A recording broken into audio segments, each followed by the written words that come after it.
주시는 하나님의 말씀은 구약성경 시편 23편 1절로 6절의 말씀입니다.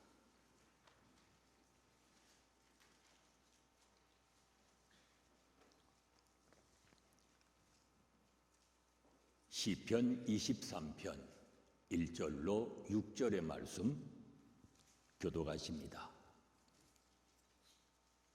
주님은 나의 목자시니 내게 부족함 없어라.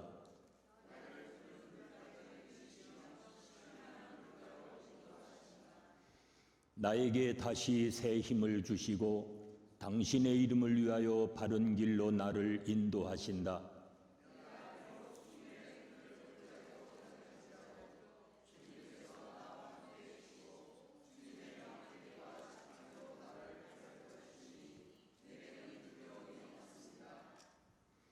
주님께서는 내 원수들이 보는 앞에서 내게 잔치상을 차려주시고 내 머리에 기름 부으시어 나를 귀한 손님으로 맞아주시니 내 잔이 넘칩니다.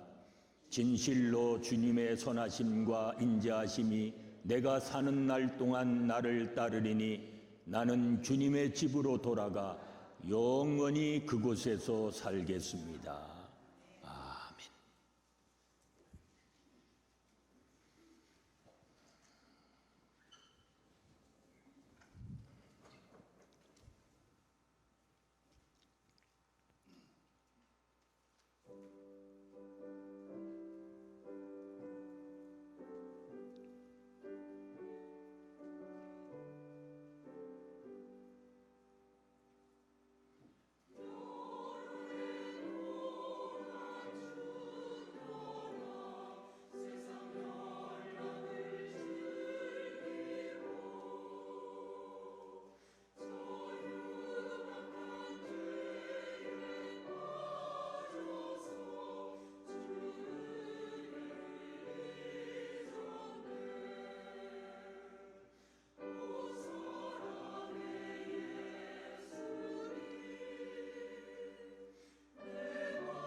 기도하시겠습니다. 은혜로우신 아버지 하나님, 오늘도 거룩한 주일을 허락하시고 예배자로 서게 하신 것 감사합니다. 겸손히 말씀 앞에 설 때에 주님의 음성을 듣게 하시고 주님의 뜻을 따라 살아감으로 주님 약속하신 신령한 은혜와 은총을 받아 살아가는 믿음의 삶이 되게 하여 주시옵소서. 예수님의 이름으로 기도하옵나이다. 아멘. 인류 역사상 인간이 가장 값비싼 대가를 치르고 얻은 것이 있다면 아마 그것은 자유일 것입니다.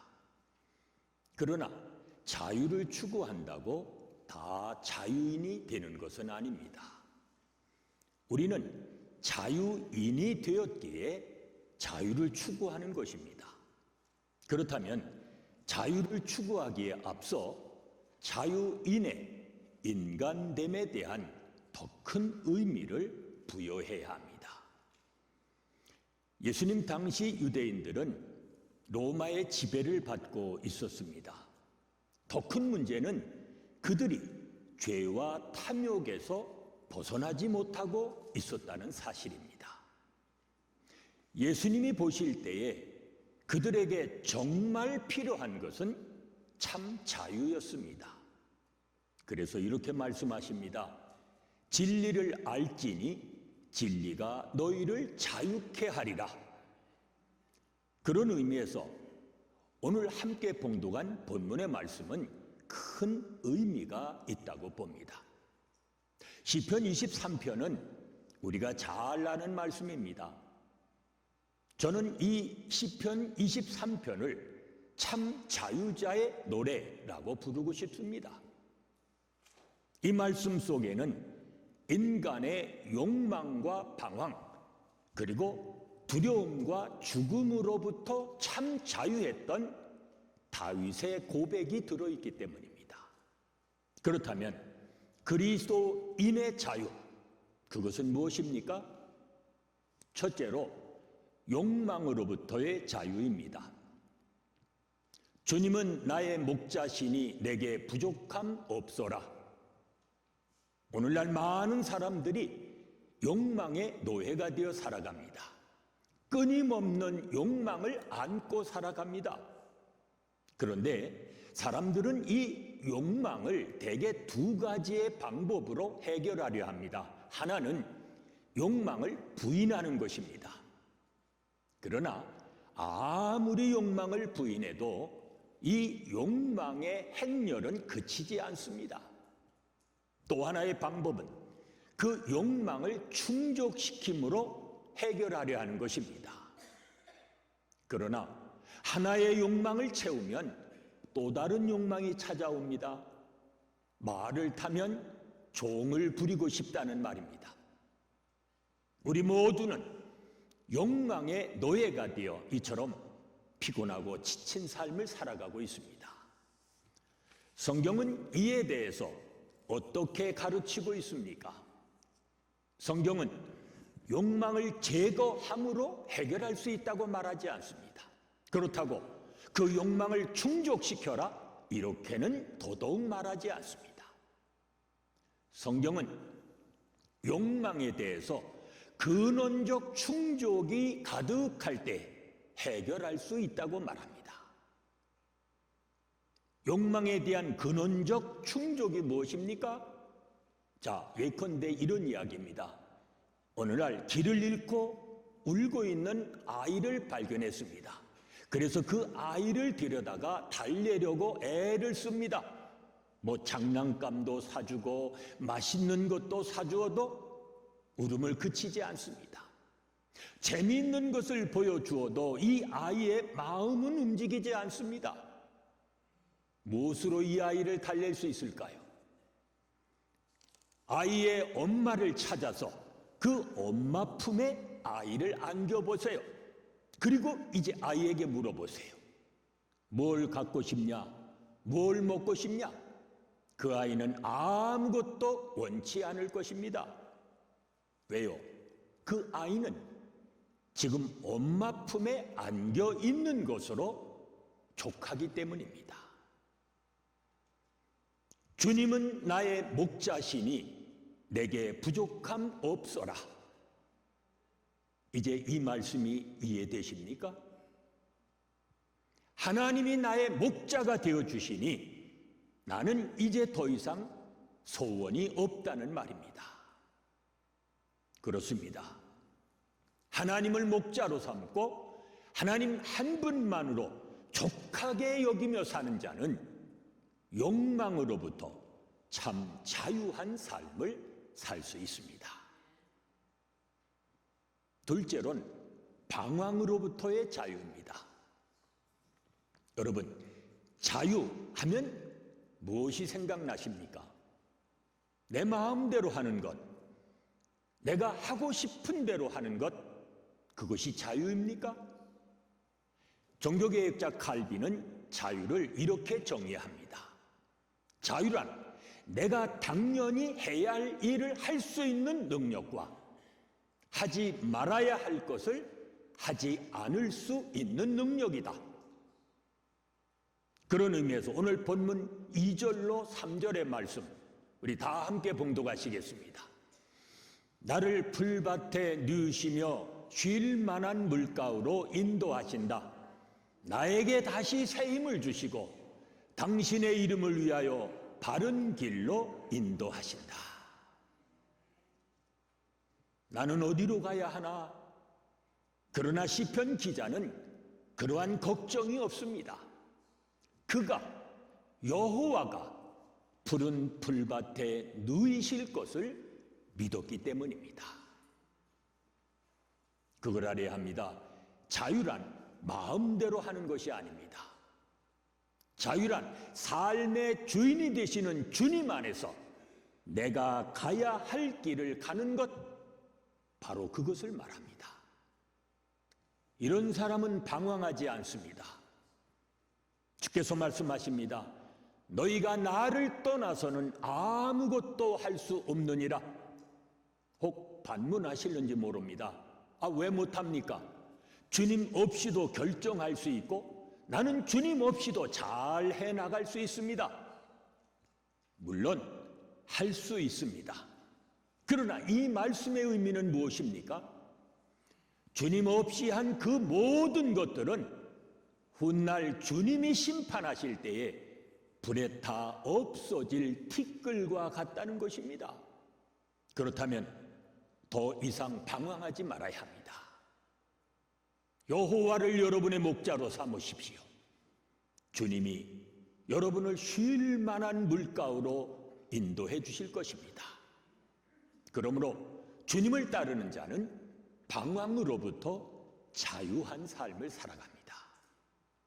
셋째로는 두려움으로부터 자유입니다. 현대인의 최대 적은 두려움입니다.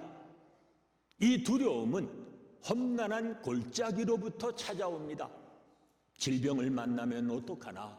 사고를 당하면 어떡하나? 두려워서 견딜 수가 없습니다. 이 두려움이야말로 우리의 삶을 파괴하는 무서운 적입니다. 임상심리학을 전공한 의사의 말에 의하면 사람은 80%가 제명을 다하지 못하고 일찍 죽는답니다.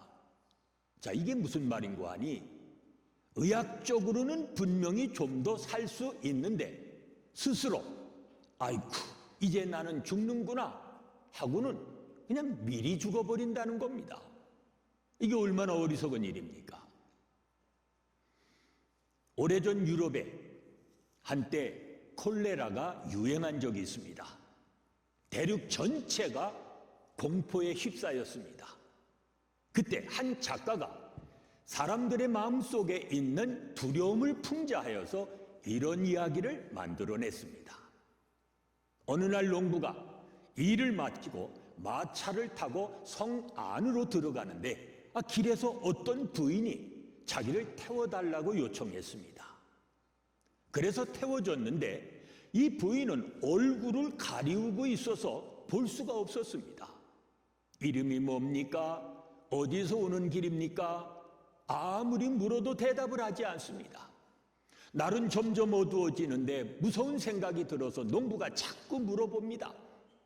그러자 할 수 없다는 듯 부인이 입을 엽니다.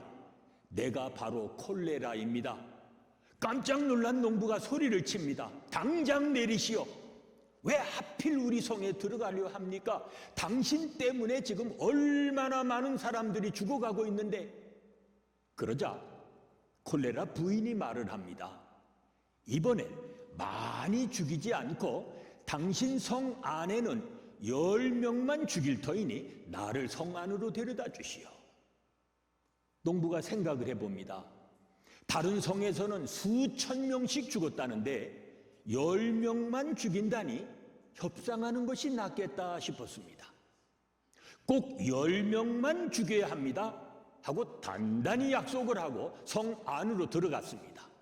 그런데 세상에 이게 웬일입니까? 가보니 벌써 수백 명이 죽어 있는 겁니다. 아니 10명만 죽인다더니 약속이 틀리지 않소? 그러자 콜레라 부인이 뭐라 하는 거 아니? 나는 아직 한 사람도 죽이지 않았습니다. 이 사람들은 내가 온다는 소식을 듣고 두려워서 미리 죽은 사람들입니다. 보세요. 두려움은 이처럼 무서운 것입니다. 누구에게나 삶에 대한 두려움이 있습니다. 질병, 사건, 사고, 이런 예기치 않은 일들을 우리가 만날 수 있습니다. 그러나 시편 기자의 고백이 무엇입니까? 주의 지팡이와 막대기가 나를 안위하시나이다. 주님이 여러분을 지켜주신다는 것입니다. 왜 그리하십니까? 주님은 우리의 목자이시기 때문입니다. 그러므로 주님을 믿고 따르는 자는 두려움으로부터 참 자유의 삶을 살아갑니다. 해받음을 두려워하지 않을 것은 주께서 나와 함께 하심이라. You are with me. 우리는 그 점을 잊지 말아야 합니다. 한 가지 더, 죽음으로부터의 자유입니다. 진정한 자유는 죽음으로부터까지 자유로워야 합니다. 왜 우리가 불안해합니까? 왜 우리가 근심합니까? 알고 보면 다 죽을까 하는 염려 때문입니다. 1980년, 지금부터 43년 전 불란서 파리의 브루세 병원에 한 세기를 떠들썩하게 했던 한 사람이 폐수증으로 입원을 했습니다. 그는 한 달 동안 병원에 있으면서 고함을 치고 절규를 하면서 지냅니다. 죽음의 공포 때문에 자기 병명도 묻지를 못합니다. 이 사람이 누군지 아십니까? 20세기 후반 그는 자유라고 하는 제목하에 수많은 책을 쓴 사람인데 그가 바로 실존주의 철학자 사르트르였습니다. 이것이 그의 말로였습니다. 결국 그는 1980년 4월 16일 입원한 지 한 달 만에 그렇게 세상을 떠났습니다. 그가 세상을 떠난 후에 불란서의 신문들이 떠들기 시작을 했습니다. 죽음으로부터의 자유를 그렇게 외쳤던 그가 정작 자신은 왜 그렇게 비참하게 죽어갔는가? 그때 어떤 독자가 신문에 투고하여서 이런 기사가 실렸다고 합니다.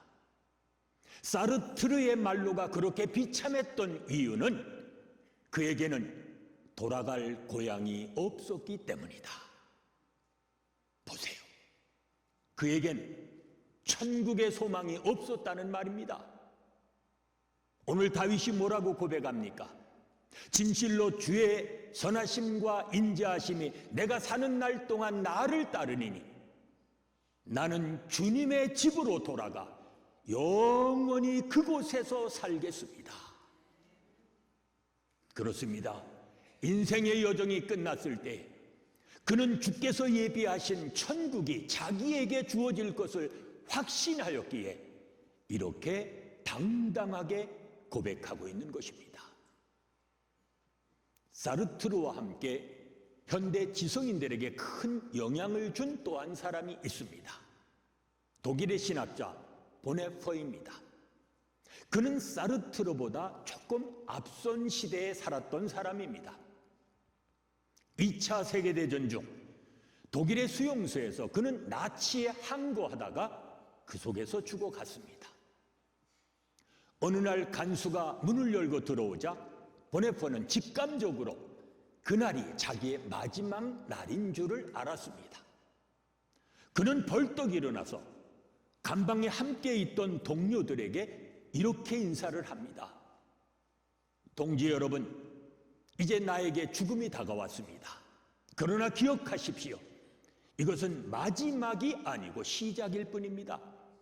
주께서 나를 위해 예비하신 그 아버지의 집에서 다시 만날 때까지 여러분 안녕히 계십시오. 감방을 나서는 그의 뒷모습에서 놀라운 평화가 넘쳐났다는 것입니다. 보네포와 사르트르, 그 차이가 무엇입니까? 보네포에게는 돌아갈 고향 천국이 있었습니다. 이것이 믿는 자와 믿지 아니한 자의 차이입니다.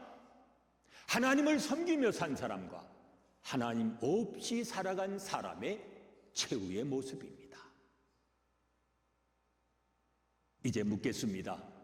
여러분, 정말 참 자유하십니까?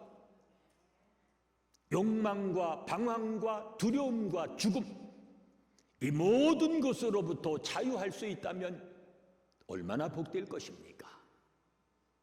그렇다면 나의 목자 되시는 주님, 그 주님 한 분만으로 족하게 여기며 살아가십시오.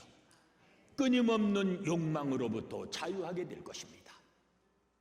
주님의 인도하심을 따르며 살아가십시오. 방황으로부터 자유한 삶을 살아가므로 이제는 더 이상 헤매지 않게 될 것입니다. 주님이 함께 하심을 확신하는 가운데 그 주님께 여러분의 삶을 의탁하며 살아가십시오. 모든 두려움으로부터 자유하게 될 것입니다. 우리에겐 돌아갈 고향 천국이 있습니다. 여호와의 집에 영원히 거할 것을 소망하며 살아가십시오. 죽음으로부터 자유하게 될 것입니다.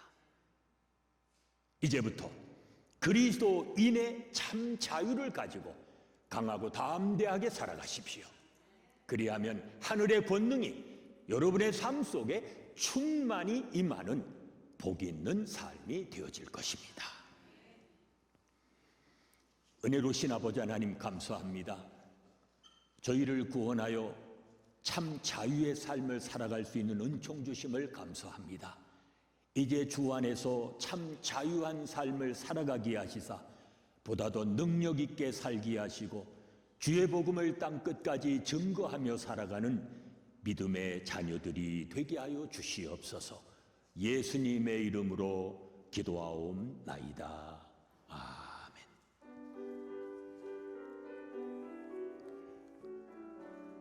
네, 세상을 향해 나가시는 여러분에게 의탁의 말씀을 드립니다. 우리에게는 주님이 주시는 참 자유가 있습니다.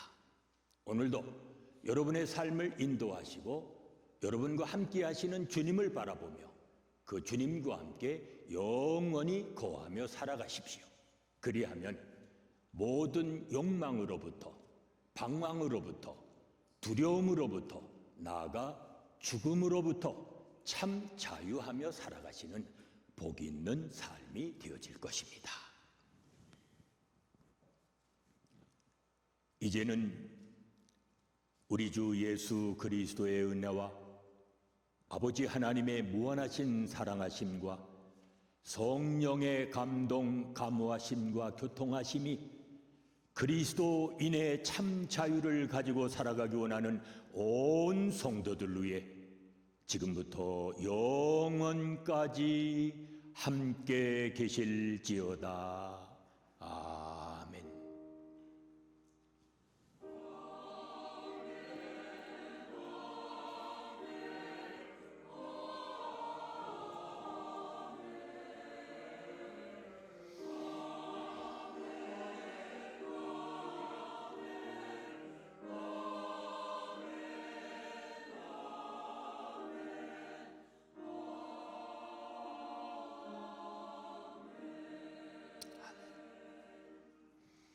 네, 그대로 앉아 주시기